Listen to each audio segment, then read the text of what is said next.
das, né, a chamada besta negra, né, da medicina é o suicídio, né? E o suicídio há uma coisa que aqui no Brasil as pessoas conhecem, a constelação familiar, que é uma técnica transgeracional do Bert Hellinger. Mas a transgeracionalidade, que ele descobriu isso nos anos 80, a transgeracionalidade já existe desde a década de 50 na Europa, né? E tem uma autora muito importante chamada Anne Anselin, e, e tem o Henrique Corbera na Espanha, que com uma equipe imensa que trabalha com isso, né? A transgeracionalidade, ela trouxe um mega esclarecimento a respeito, inclusive, das doenças mentais. Não só delas, mas muito das doenças mentais. Então, quando você está vendo um suicida, né, você tem que olhar para 5 a 8 gerações para trás desta família. Portanto, entender o seguinte, aquele conceito do DNA como gene, do projeto Genoma, 120 mil genes, está errado. Nós temos 23 mil genes e quem comanda mesmo esse código genético é aquilo que o projeto Genoma chamava de DNA silencioso, que na verdade é o DNA que fala. E nós falamos por causa desse DNA. É uma parte informacional que fica as informações das tramas do conto da transgeracionalidade da família inteira. Então, você vai ver numa pessoa que se suicida, né, várias histórias da incapacidade de relacionamento com o mundo, né? Então, essa pessoa, muitas vezes, que vão acontecer, ela não é concebida, desejada. É bom lembrar que a estatística internacional é que 50% da população do mundo, hoje, ela é concebida sem ser planejada. 50%. Então, a Holanda, com o programa de aconselhamento, é que está com 80% de gravidezes planejadas, né? Mas isso já é um primeiro fato. Segundo é a gestação não aceita, né? A gestação não aceita, a mulher com depressão, a mulher angustiada. Um outro aspecto é a criança nascer com um perímetro cefálico menor, que está muito ligado à esquizofrenia, mas que está ligado, em geral, a doenças mentais, né? E o parto em si ser violento, né? No Brasil, nós temos um dos recordes de violência obstétrica. Então, e a cesariana, que nós temos com o recorde mundial também de cesariana.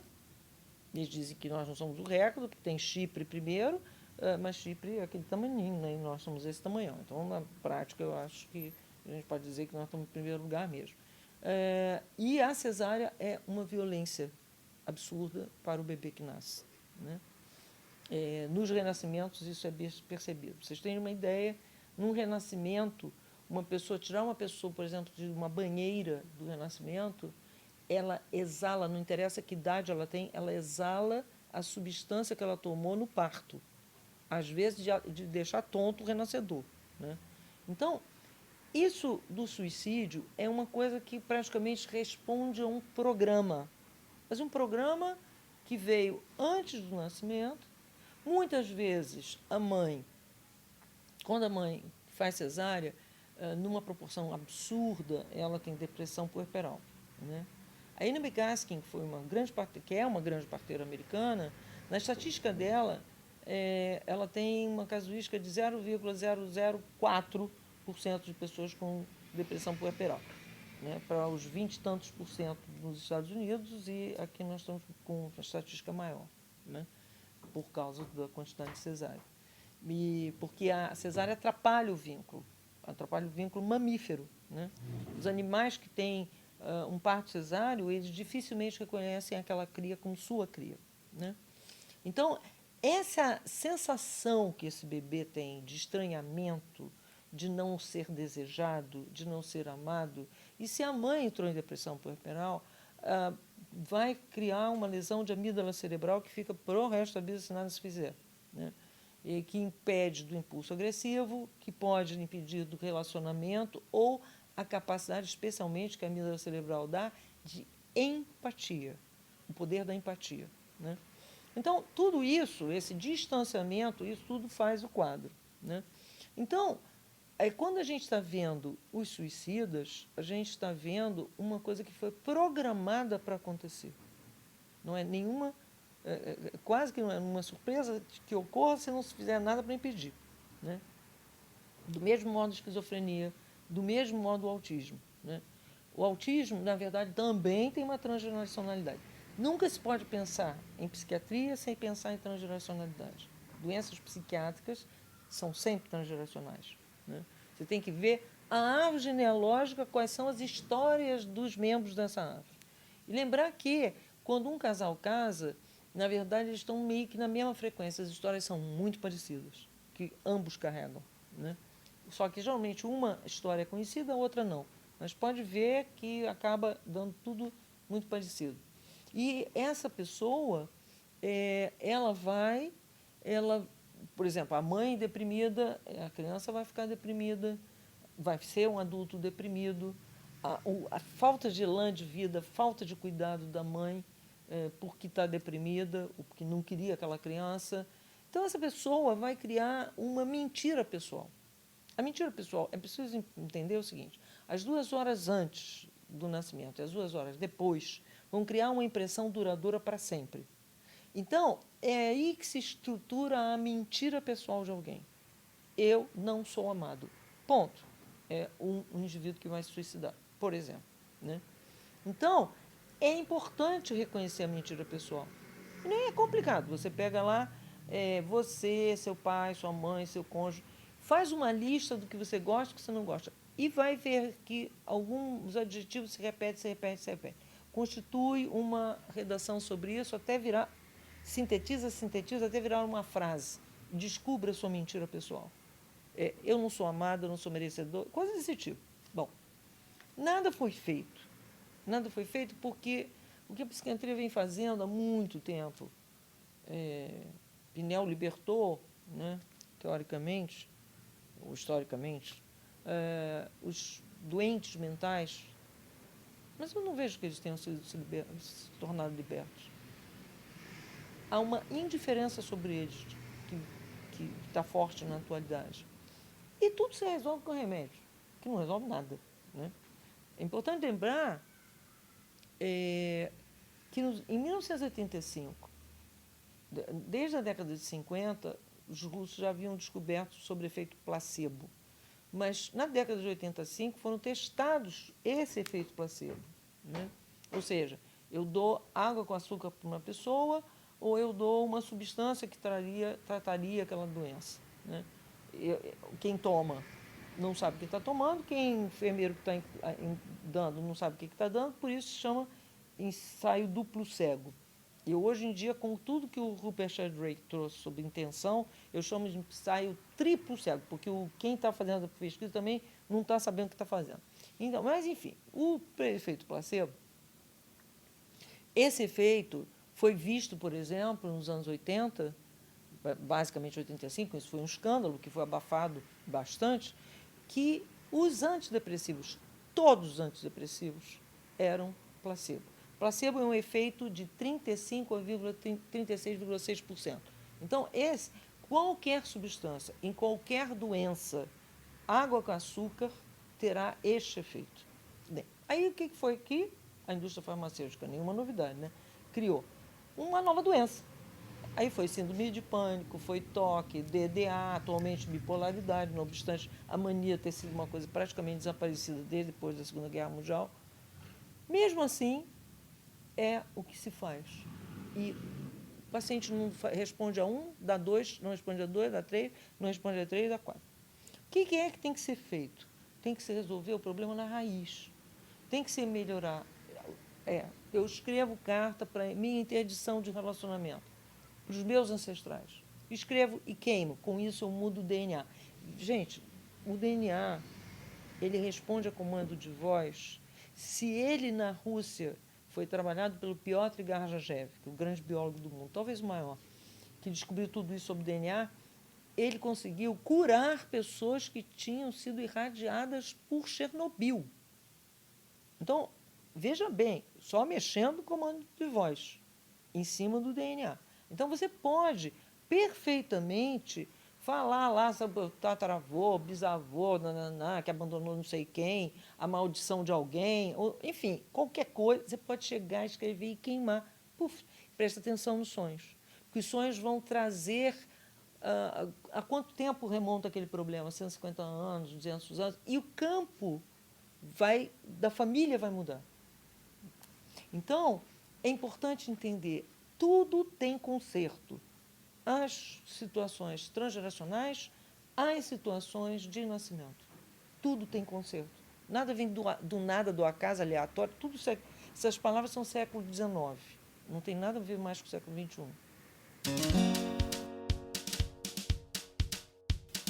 Uma coisa muito importante é, a partir dessas descobertas da transgeracionalidade, tem um trabalho muito bonito do Henrique Corbeira, que qualquer pessoa acha os DVDs dele na internet.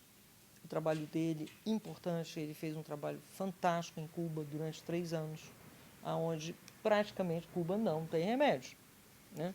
Então, vamos ter que tratar de outra maneira. E ele levou e curou muita gente trabalhando transgeracional, né? Com transgeracional. E, então, é importante entender o seguinte. Primeiro, nós somos seres frequenciais. Se alguém tem dúvida disso, pensa no seguinte. Se eu pegar um átomo, e pegar o núcleo atômico e colocar aqui no Rio de Janeiro, o elétron vai estar andando em Miami. Então, nós somos espaço, nós somos frequência. Nossa informação frequencial dentro do nosso DNA. Né? Não é molécula. Né? A física quântica eu já tinha dito que é indiferente de molécula para fóton. Né? Então, o nosso referencial de terapêutica ainda é século XIX. O que é pior, sem uma avaliação de resultado. Então, as pessoas se veem condenadas um pouco pela própria mentira pessoal delas, que eu não tenho jeito, eu não tenho solução. Então, eu vou para o médico que vai me jogar medicação, medicação, e mais medicação, e mais medicação. Eu vou ficar lá, porque a minha mentira pessoal, eu não tenho jeito, eu não tenho solução, eu não sou desejada, e ninguém quis a mim, eu não sou amada, nunca serei amada. Ah, bom, então o médico vai lá, me joga dentro de uma maldição do tipo, o resto da vida, como se a natureza, da planta ao que for, não fosse mutável. É da condição do vivo. Lembra? Ser vivo, uma das características do ser vivo, né, para ser que não é ser vivo, né, é a mutabilidade. Parece que a psiquiatria tirou esse aspecto da natureza humana. Né, e tenta entender, no máximo, substância, substância, substância, e uma psicoterapia. Se você faz 1 ano de psicoterapia com uma pessoa e a tua vida não mudou, 2 anos não mudou, 3 anos não mudou, por que vai continuar tentando? Mas, na verdade, você está reafirmando a sua maldição. Né? Então, trabalhar o transgeracional, trabalhar o renascimento. Eu venho vendo pessoas com anos, com 60 anos, 70 anos, anos e anos e anos de história, décadas de tratamento psiquiátrico, acabarem com toda a medicação, trabalhando renascimento, trabalhando essa questão transgeracional, que você nem precisa de ninguém, você pode fazer você mesmo. Né? Então, mudar a vida. É preciso, em primeiro lugar, acreditar que é possível mudar a vida.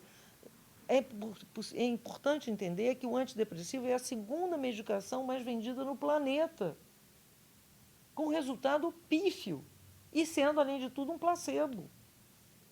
Então, a primeira medicação mais vendida é a anti-inflamatória, que também não era para ser usado, porque a inflamação é regeneração tecidual.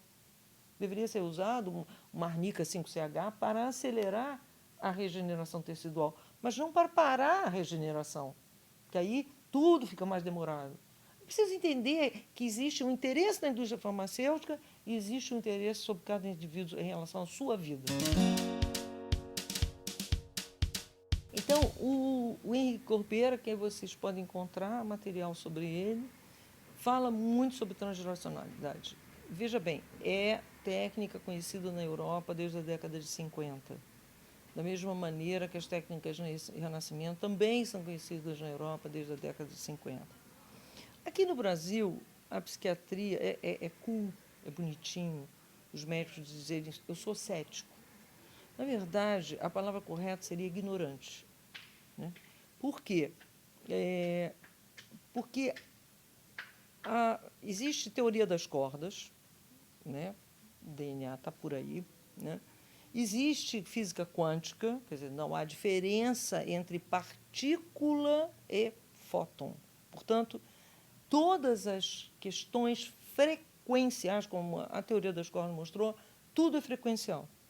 Então, alguém que ainda está na história de serotonina, pelo amor de Deus, trabalhando aquilo para resolver nada. E quem não avalia qual é o benefício causado à vida de uma pessoa, uma coisa que eu ouvi antes de ser psiquiatra, toma cuidado para não fazer vampirismo, porque é não gerar transformação na vida de quem vai te procurar. Então, é escandaloso que um remédio que é placebo é a segunda medicação mais vendida no planeta. Acontece que a medicina tradicional, né, a medicina clássica, essa medicina quase século XIX, em termos de fundamento filosófico, né, e que fala de aleatório, todas essas palavras do século XIX, né, que não tem mais a ver com a física moderna, né, nada, nada, nada. Né?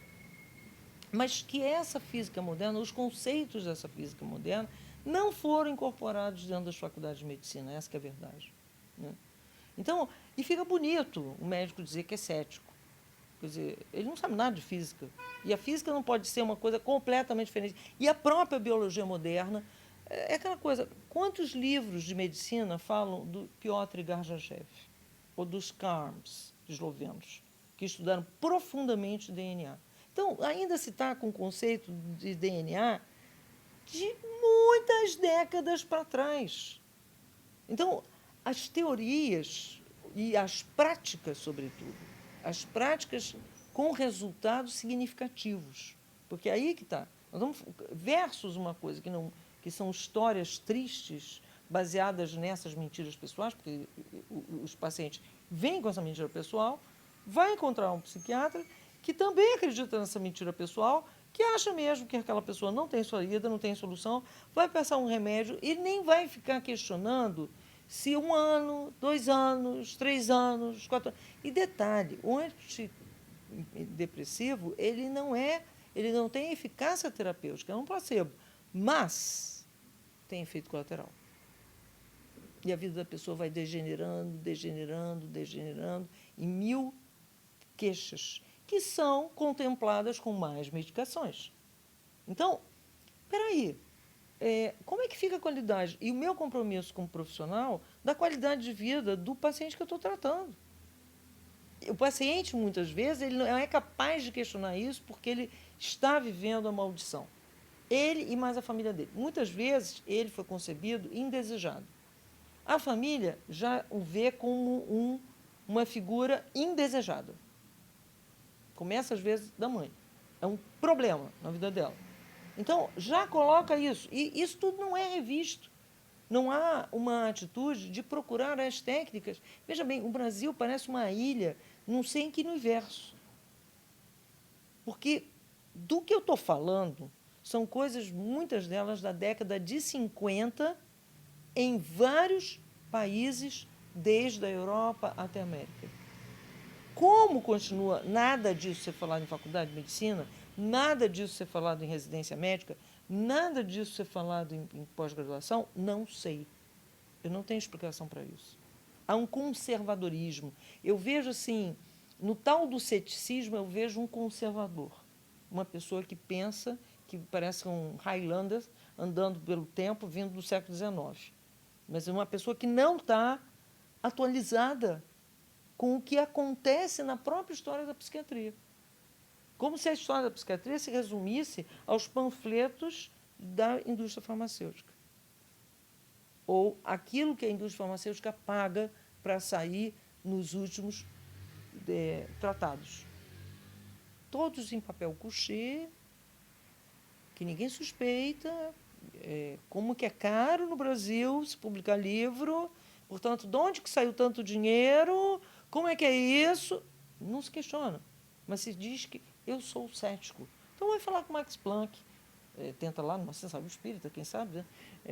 Porque já que ele não está mais por aqui, mas, sabe, vai estudar essas coisas, vai estudar o que, que tem, o universo de coisas que eu venho pesquisando, eu te digo, eu não estou atualizada de tanta coisa nova que estão surgindo em N países. Em N países. Coisas cada vez mais rápidas. Essa é aquela coisa mais quântica. Faz sentido. Cada vez mais rápido. Não é para ficar passando drama, o mesmo drama. Vamos ser mais criativos. Não vamos ver o mesmo drama a vida inteira. Décadas e décadas e décadas da mesma coisa. Há que usar a criatividade humana e o conhecimento que está aí. Infelizmente, ele não vai estar na mídia. Mas também, quem é que banca as propagandas da mídia? Né? Vamos parar para pensar. Né? Houve tempo que era proibido a indústria farmacêutica, seguro de saúde, fazer propaganda em TV, mas hoje em dia não é. Então, entra por todos os poros, para todo mundo. E as pessoas não questionam. Espera aí, não tem outra coisa melhor? Vamos buscar onde está. Uma coisa é certa, tá. Agora, é obrigação nossa de buscar. Qualidade de vida é uma coisa que está para todo mundo hoje em dia. É só buscar os caminhos, os atalhos, os caminhos, os instrumentos estão disponíveis. Não é mais segredo. Não há divulgação, como deveria. Mas a gente sabe que os interesses são outros. Tudo bem, nada de novo. Ok, é nossa responsabilidade buscar novos caminhos. Uma coisa muito importante é que quando eu estou falando de salto quântico, em termos de humanidade, né? É porque nós viemos de gerações e gerações. Se hoje a Organização Mundial de Saúde estima que 50% das pessoas foram gravidez indesejada, nos tempos passados isso era muito pior.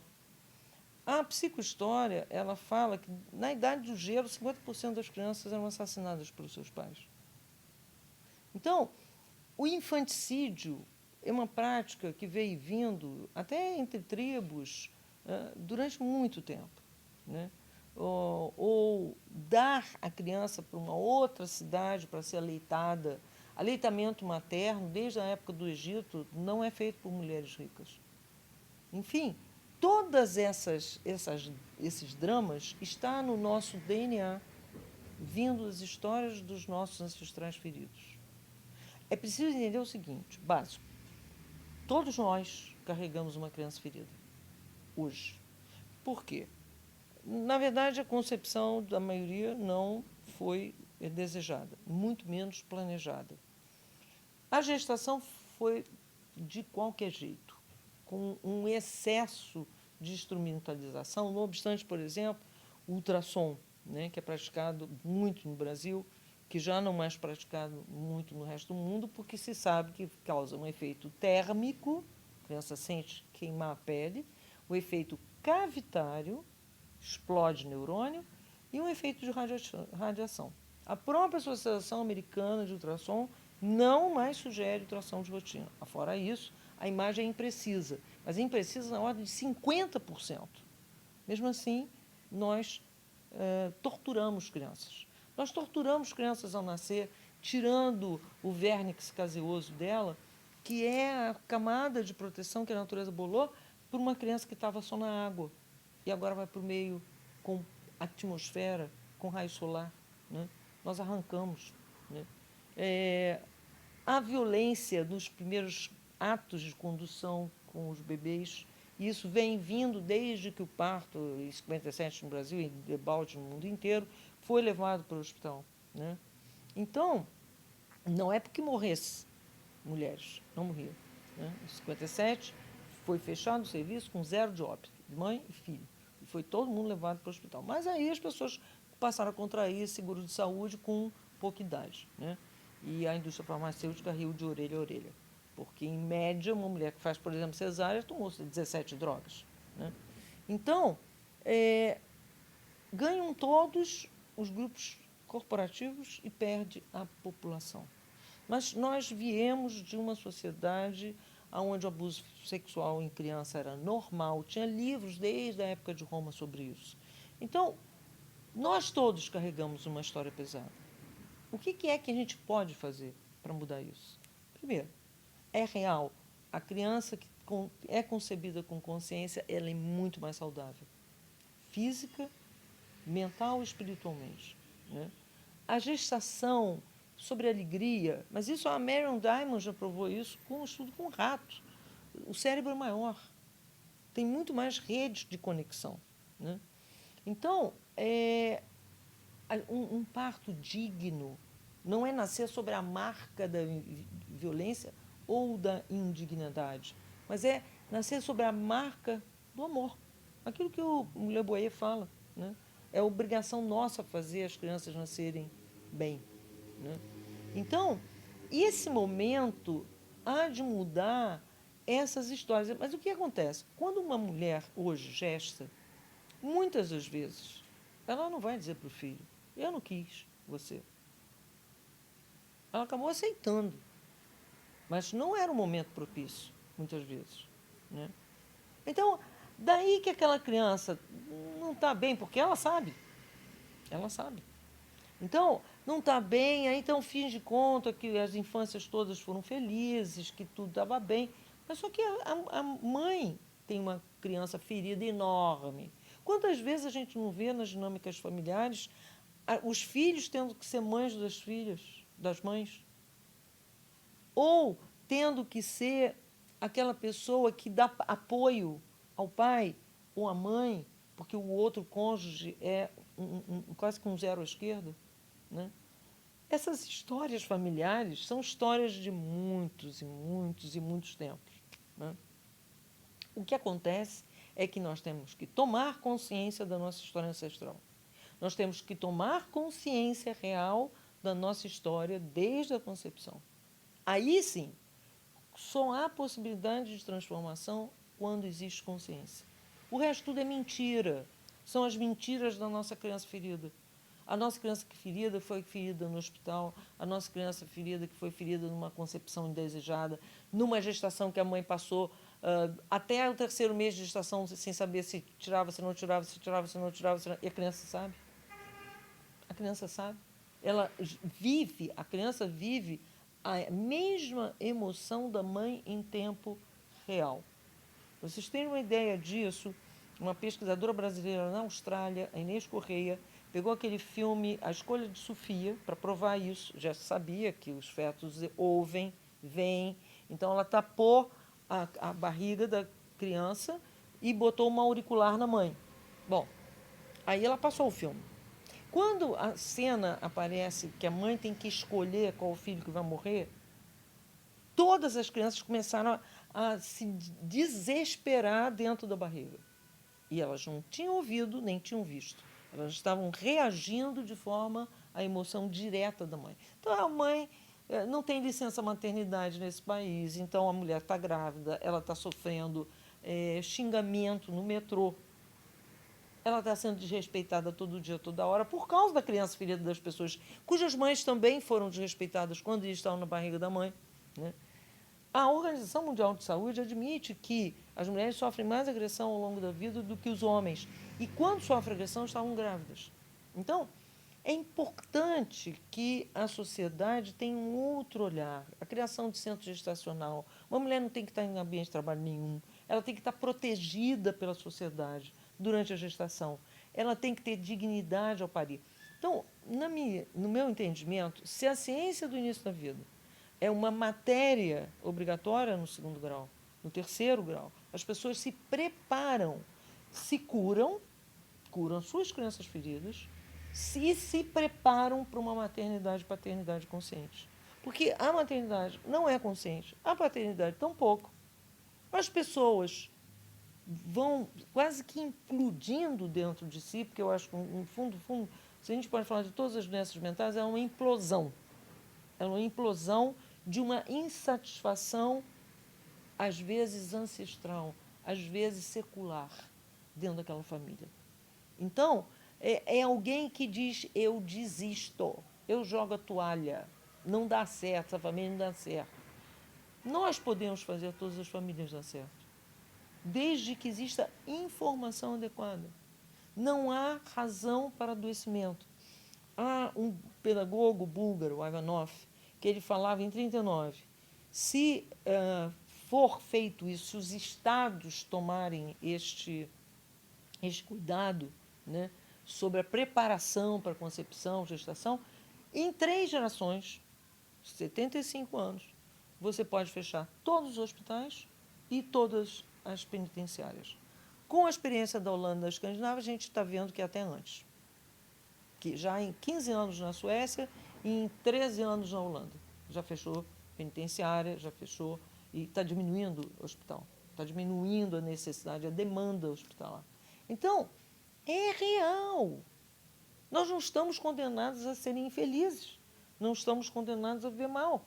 Nós temos agora que nos informar.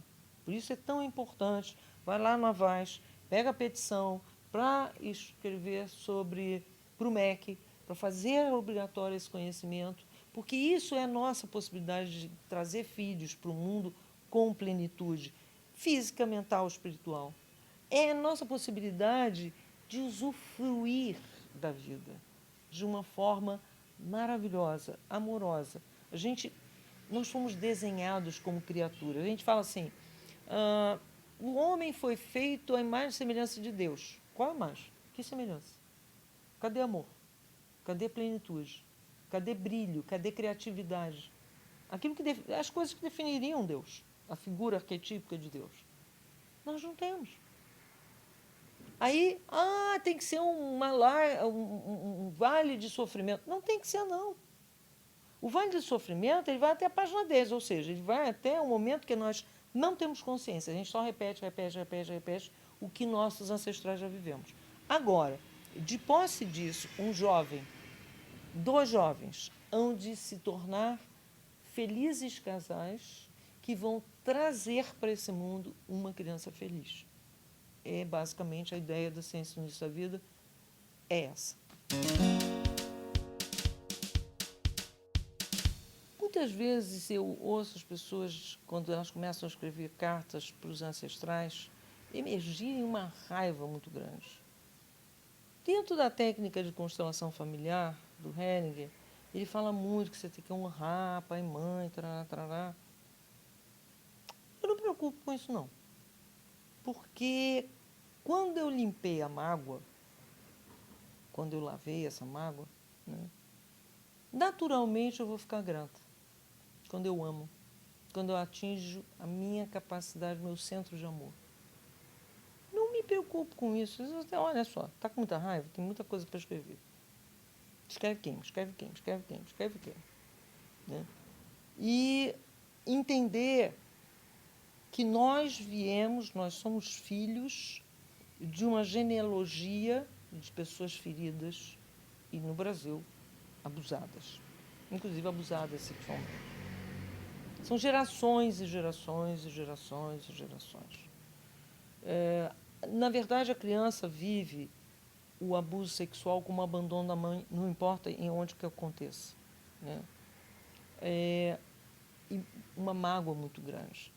Mas a verdade é entender que, na nossa ancestralidade, nós tendemos mais a repetir do que a compensar. Então, a gente repete. Inconscientemente, a gente repete. Né? Tá, tudo bem. Então, ou o renascimento, ou o trabalho da transgeracionalidade ajudam profundamente a chegar num outro nível de entendimento. O entendimento que, por exemplo, se minha mãe foi abusada, a avó dela também foi, babá. Há várias e várias e várias gerações. Entendido que, na Europa, uma em cada 200 crianças, há 200 anos atrás, desculpa, uma em cada 4 crianças era abusada. E a situação africana 150 milhões de mulheres são mutiladas. Vários tipos de mutilação, não é só as hélices do clitóris. E nós temos uma total indiferença a esse fato. Crianças são abusadas recém-nascidas, sob a ideia de que assim se curarão de AIDS. E assim vai. Né? Com essa, o que não era das tribos indígenas brasileiras nem americanas, esse tipo de prática, mas era dos europeus e era dos africanos. Né? Então, são várias e várias e várias gerações de repetição. O que pode acontecer é você entender isso e você ter compaixão que os seus pais também foram vítimas. Né? Mas eu não estou preocupado com a compaixão, ela vai vir. A hora que você tiver consciência, você vai ter compaixão, você vai ter noção dessa sequência. Né? E vai ter. Eu nunca falo para as pessoas, você tem que ter amor, você tem que ter compaixão, você tem que. Não. Faz, toma consciência, toma consciência, toma consciência, toma consciência. Faz vipassana, escreve carta para o ancestral, faz renascimento, que vai ter uma hora que você vai ter um profundo amor. Porque o amor é a nossa essência fundamental. A gente não acessa porque tem muito lixo em cima de mágoa. Não é à toa que as pessoas muito magoadas elas têm constipação intestinal. É exatamente isso. Cheio de mágoa, cheio de mágoa, cheio de mágoa. Ok. Libera. No que libera, automaticamente você chega à sua essência amorosa. Automaticamente você tem compaixão. E automaticamente você não repetirá. Você está livre de fazer igual. Porque eu vejo assim, muitos adolescentes que xingaram os pais de tudo, e quando tiveram filho fizeram igualzinho. Ou então fizeram o oposto, que é a mesma coisa. Dois lados de uma moeda ainda é a mesma moeda. Então, e com a ilusão de que fizeram diferente. O resultado que está vendo é igual. Então, na verdade, libertar-se é acessar a sua própria capacidade amorosa. E o resto vem em consequência. A psiquiatria vem usando, depois com a entrada da psiquiatria americana no Brasil, os diagnósticos ficaram completamente soltos. Então, há duas coisas importantes. Os diagnósticos são imprecisos, em primeiro lugar. Em segundo lugar, os diagnósticos atendem aos interesses da indústria farmacêutica. A indústria farmacêutica gera doenças, isso há muito pouco tempo até, foi colocado com todas as letras no The Guardian, mas existem muitos livros sobre bioética falando sobre isso. A Máfia Medical, escrito por uma canadense. Tudo isso vocês acham na internet. Isso já vem sendo discutido quase que ad nauseam, tanto discutido, né? Que se cria o nome de uma doença para justificar o uso de um remédio. Né? Se essa doença tem algum fundamento, se vai se estudar muito profundamente o que é isso, ou qual é a diferença disso para aquilo, ninguém está considerando. Porque ninguém está considerando quem é o ser. Quem é o ser? O que ele precisa? Quais as condições que ele tem? Qual a história? Por exemplo, eu ainda não consegui convencer a obstetras e parteiras que devem perguntar para as mulheres como foi a concepção dessa criança, já que isso gera uma onda fractal que vai meio que falar como foi o parto e como vai ser outros eventos da vida dela. Eu não sei de psiquiatra que pergunta como foi a concepção dessa criança. Como foi a gestação? Não é que não tenha literatura suficiente para mostrar que todas as doenças mentais estão por aí. Né? Como é que foi o parto? Quais foram os eventos que aconteceram? Como aconteceu os 3 primeiros anos de vida? que, ao invés de existir licença maternidade aqui, as crianças são postas em creche, quando elas não têm sequer memória contínua. Isso é considerado, é vivenciado como imenso, imenso, imenso sentimento de abandono. Uma coisa simples, que qualquer pessoa pode observar, que gera um mega abandono para a criança. Quando uma criança, depois do Anand, em 1987, provar que criança, feto até, tem dor, mas só que tem dor muito mais do que nós, adultos. Né? O sistema não está bem informado ainda. Né? Então, quando observa isso, quando uma criança machuca o dedo, ela olha para ver se encontra o olhar da mãe. Se a mãe olhar para o dedo, aí ela chora de alívio, porque ela sente, na verdade, dor no corpo inteiro. Então, ela chora de alívio. As pessoas dizem que a criança chora de manha. Só porque a mãe está ali. Na creche, ela não chora. Não, na creche, ela faz doença infecciosa respiratória, por horror. E isso, o Bowlby tinha descoberto isso na Inglaterra nos anos 50. A criança, primeiro com a separação da mãe, tem choro, depois desespero, depois deprime e finalmente desiste e adoece no trato respiratório. Nós vemos crianças e mais crianças e mais crianças em creche com doença no trato respiratório.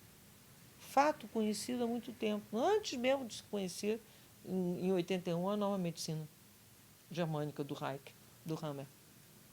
Então, quer dizer, essas pessoas, elas vão para a vida extremamente feridas. Extremamente feridas.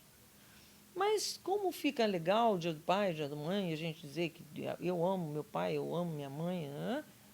Num determinado momento isso é colocado para debaixo do tapete. Alguém vai pagar essa conta. Alguém vai pagar essa conta.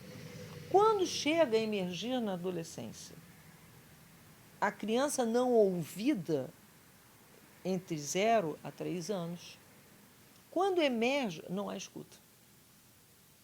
Então ela fica inundada de raiva. E ainda assim, não tem escuta. E essa escuta, se não está havendo lá de fora, porque os pais são crianças feridas também, o jeito é escreve, queima, faz renascimento. Desenvolva você, porque às vezes seus pais ficaram congelados na criança ferida deles e não querem crescer. Tudo bem. Escolha deles.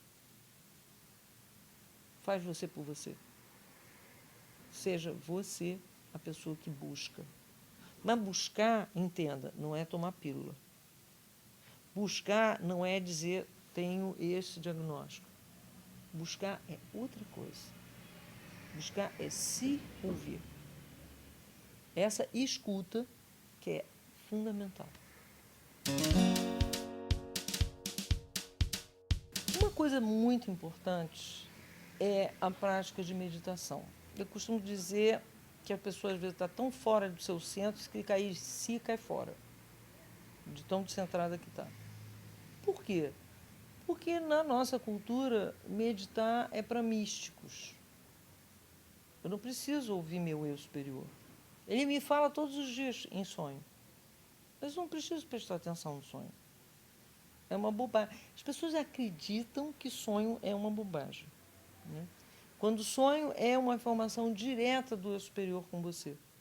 Todo dia ele está lá, e já se sabe, a nível de psiquiatria mesmo, que se você deixar uma pessoa 10 dias sem poder ter as 5 fases REMs, ou uma que seja, mata. Né? Ou seja, o sonho é uma função vital, que equilibra o pH do sangue, né? Dentre outras funções energéticas. Né? Extremamente importante para a regeneração dos órgãos, enfim. A medicina chinesa tem muito a ensinar sobre as horas de regeneração dos órgãos. Mas o fato é que as pessoas, e aí eu me dirijo exatamente para as pessoas que têm rótulo, elas não têm uma doença, elas têm um rótulo. Né? E quando eu dei aula de psiquiatria, no tempo em que a psiquiatria se baseava na fenomenologia alemã, onde isso era isso, isso era isso. Depois a psiquiatria saiu desse jeito e passou à psiquiatria americana, que tem uma, poderia ser quase que hilária, maneira de diagnosticar coisas. Aí ficou tudo muito confuso, as pessoas conseguem ser esquizofrênicas e psicótico maníaco depressivo, etc, etc, duas coisas completamente diferentes. As pessoas vão sendo rotuladas, a mesma pessoa por várias, né? O que isso quer dizer? Eu não tenho a menor ideia do que você tem e eu não tenho nenhum interesse para saber qual é. O que você tem? Bom, então qual é a maneira que eu tenho de prestar atenção na minha alma? Meditar. E além de meditar, você ter uma prática de meditação boa, individual ou em grupo. Por exemplo, vocês podem entrar e achar na internet um trabalho magnífico feito com Vipassana, uma meditação que é gratuita, que você fica 10 dias fazendo um retiro. E só de meditação ela tem um poder de transformação tão forte que ela foi usada na penitenciária mais terrível da Índia, né, com 10 mil pessoas, e a transformação de comportamento foi significativa. Então, eu não sei quem eu sou, eu não ouço meu eu superior, eu não medito, eu não presto atenção em sonho, né? Também não tenho tão pouco para falar com ninguém sobre sonho, né? Então, o que é importante entender?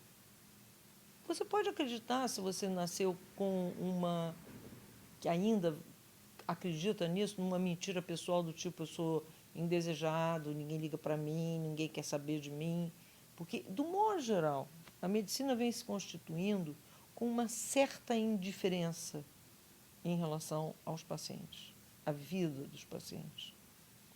Me lembro quando eu era estudante e me emocionei com uma situação que aconteceu na emergência Souza Guiar, e o médico-chefe disse para mim, olha, um dia você se acostuma.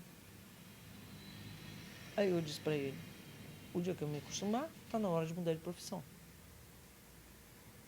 O dia que o que é bonito não me internece, a transformação da vida de uma pessoa não me internece, então está na hora de mudar de profissão. A indiferença como modelo terapêutico é um blefe, é uma história, né? Uma história bem mal contada. Então é importante você, primeiro, trabalhar a tua mentira.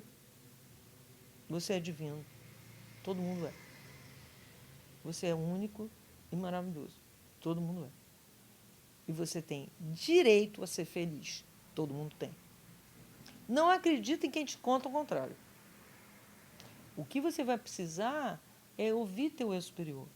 O que você vai precisar é aprender a meditar. O que você vai... Tá lá, o Vipassana, é só entrar na internet. Não tem dificuldade. Hoje em dia é aquela coisa, saiba procurar o que tem que procurar, né? Você vai para a meditação, você vai trabalhar teus sonhos, você cria uma roda de sonhos em pessoas, não exatamente analista, não, quem não é. Quem não é. Mas troca os seus sonhos, fala que nem na tribo se fazia. E vai falando dos sonhos. A gente sabe, uma coisa é certa, se uma pessoa lembrar de escrever 1000 sonhos, o nível de consciência dela muda. 1000 sonhos. Pela simples ação terapêutica que o próprio sonho tem sobre as pessoas, né? Sem precisar interpretar. Apenas lê, estuda, né? Escreve para a tua criança ferida. Relaxa. Deixa o teu pensamento ir e escreve com a mão não dominante. Quando foi que aquela criança ficou muito humilhada ou muito abusada? E agora escreve com o teu nome, adulto. Como que você a acolhe? Porque se você vai para os hospitais e os psiquiatras não querem ouvir falar da sua criança ferida, eles não vão te tratar. Se eles estão te dando um remédio e é tudo que você merece, se dê o que você merece. E você merece ser tratado com acolhimento. Você merece fazer renascimento, falar de trabalhar a transgeracionalidade, trabalhar trabalhar a meditação e, dominantemente, não acreditar que você é doente. Ninguém é doente. As pessoas podem estar sendo rotuladas de uma coisa que até podem estar como um grito supremo de descaso por si próprio. Muitas vezes as doenças mentais podem ser resumidas assim. É um grito supremo de descaso por si mesmo. Então, resgata isso. Transforma isso. Mas você transforma isso. Grupos de apoio podem transformar isso. E ajude, fale, converse, se ouça. Vai para um lugar natureza, vai para um lugar bonito, a beleza. Pinte, desenhe, faça aquarela, crie com barro, ou então não tem dinheiro para criar com barro, então pega jornal picado com papel, entendeu? Trabalha a arte, não a estagnação. Grande parte das doenças mentais tem um modo de ser sintetizado como estagnação. Estagnação de energia psíquica. Então, crie em grupo, faça acontecer. Não esquenta que vai aparecer alguém que vai ajudar na arte, alguém que vai ser um professor de arte-terapia, alguém que vai ser mais do que isso, um professor que vai acolher o que você criar. Mas não aceite que não tem solução, porque você é Deus, todos somos, e você tem a capacidade suprema de criar. Crie a verdade que você quer para você.